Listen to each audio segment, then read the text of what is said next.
coração. Espero que estejam todos bem, não é? Com alegria, com muita vontade de estudar. Então hoje a gente vai dar continuidade ao estudo do Livro dos Espíritos, o capítulo 2, que fala sobre encarnação dos espíritos. Mas antes da gente iniciar, vamos elevar os nossos pensamentos, pedir a Deus, a Jesus, a espiritualidade amiga, que possa nos ajudar nesse momento, que a gente possa ser intuído e que a gente agradeça essa oportunidade bendita. E que esse estudo alcance muitos corações. Obrigado, Mestre amado, obrigado a toda essa espiritualidade tão querida. Graças a Deus. Então, como eu falei, nós vamos falar hoje sobre a encarnação dos espíritos. Então, vamos falar o objetivo da encarnação, a alma e o materialismo. Então, a gente começa falando assim, né? Kardec pergunta aos espíritos qual é o objetivo da gente encarnar. Por que a gente precisa encarnar? Qual é o objetivo disso? E os espíritos respondem que é para a gente atingir a perfeição. Então vamos lá, vamos raciocinar em cima disso, não é? Nós já sabemos que a encarnação é o quê? É o retorno do espírito à vida material. Não é? É tomar esse corpo de carne, é retornar a matéria. Mas esse corpo ele não tem nada a ver com o corpo que a gente já teve em existências anteriores. Vai ser um corpo apropriado para que eu, através do meu esforço, através das minhas atitudes, evolua tanto intelectualmente como moralmente. A gente vai ter oportunidade, não é? Deus nos dá essa oportunidade. Para alguns espíritos, a encarnação é uma expiação. Então, por exemplo, se nós usamos o nosso livre-arbítrio, a nossa liberdade, de fazer escolhas de forma equivocada, Deus nos dá oportunidade, não é, da gente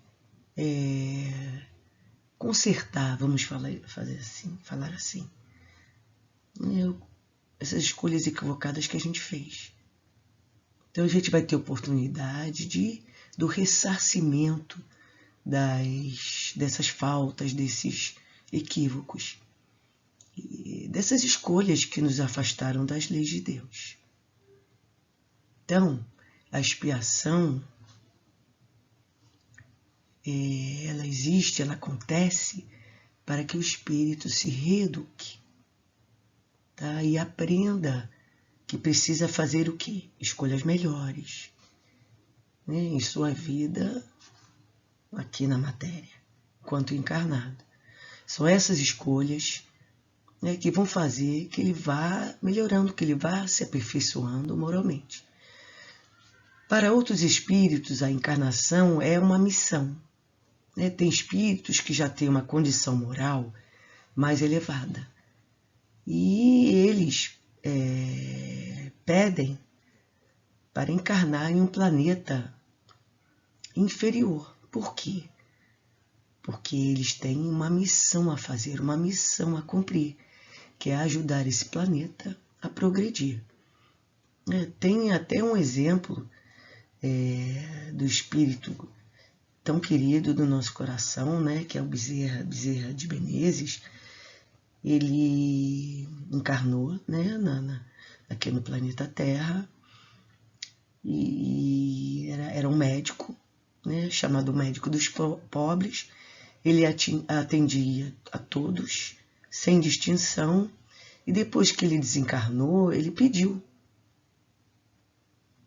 a Jesus para que ele continuasse junto do nosso planeta para ajudar a todos nós. E muitas vezes a gente recorre a esse espírito maravilhoso, né? Além da expiação, né, e da missão,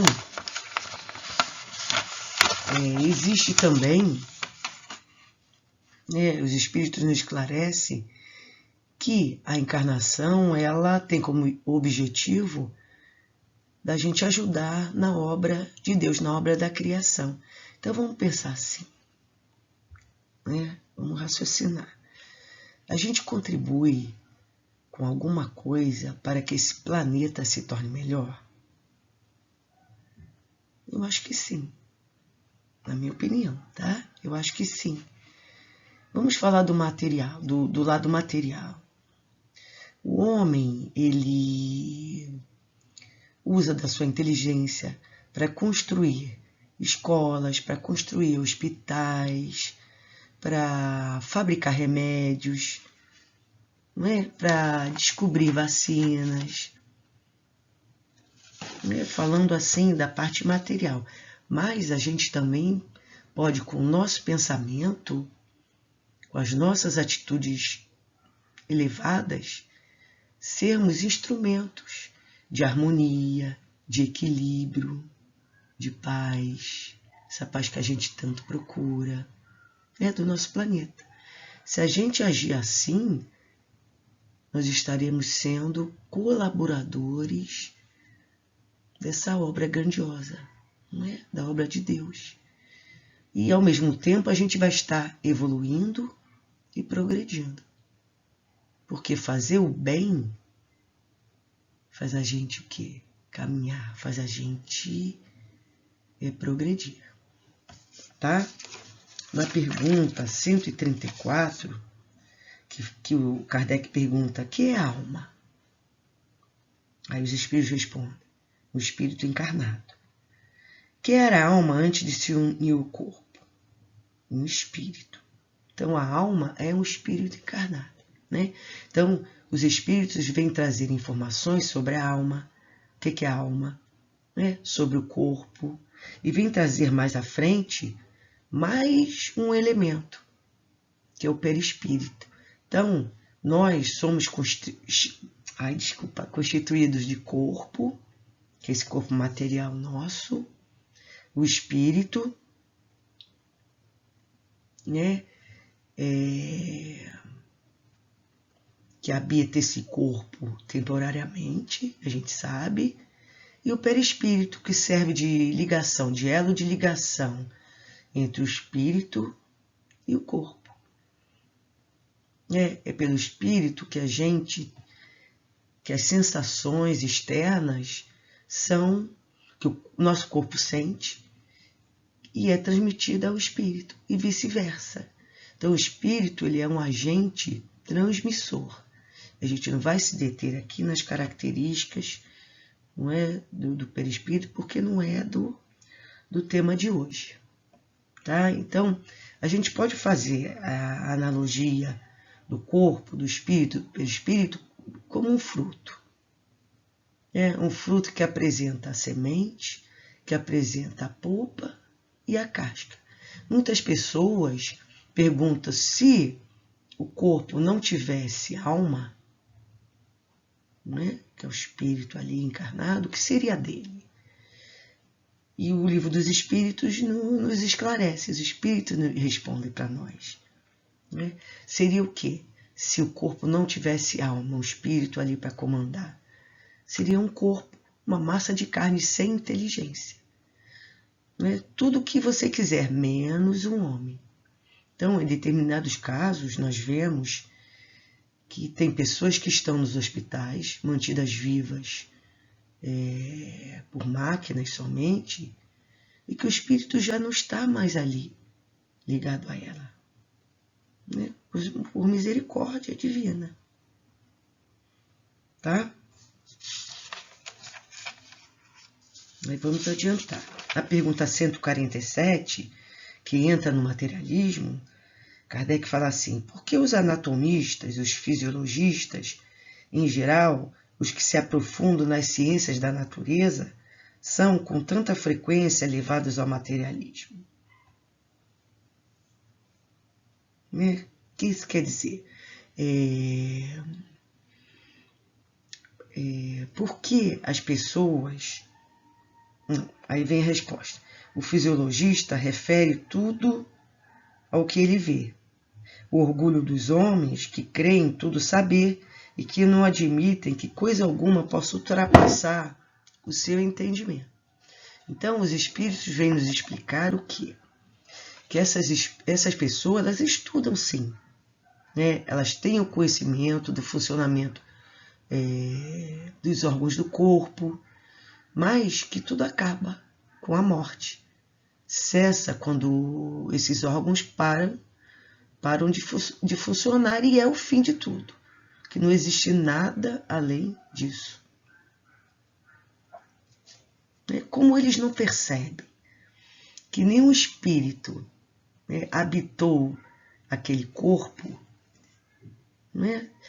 Como eles não têm essa visão, né, do que ficou, né, do espírito ali, e que esse espírito vem trazer conhecimento, que esse espírito vem trazer suas experiências, vem trazer suas conquistas, vem trazer seus vícios, ele, né, que habitou aquele corpo que desencarnou, né, eles acreditam ali que não existe mais o pensamento, não tem mais nada, porque eles não veem o espírito. Né? Aí vem a doutrina espírita, né, através das comunicações espíritas, né, os espíritos trazem informações sobre a vida, né, sobre o que eles estão fazendo na espiritualidade, e como traz o livro dos espíritos, a sorte que está reservada para todos nós, ela é proporcional aos méritos e os deméritos, né, que tivermos. Então, né, a gente vai finalizando, né, com a seguinte informação trazida aqui pelos espíritos. Né? Se a doutrina espírita está sendo estudada, se ela está sendo divulgada nesse mundo, é porque Deus permitiu que isso acontecesse. Né? Porque a doutrina espírita, ela vem o quê? Nos dá força para seguirmos em frente, né? Vem trazer a coragem de forma raciocinada, né? E com muito amor no coração, como nos ensina Jesus no seu Evangelho. Então vamos nos despedindo com muita alegria por esse estudo, tá? E que vocês fiquem bem, que vocês fiquem com Deus, tá? Um beijo no coração de cada um.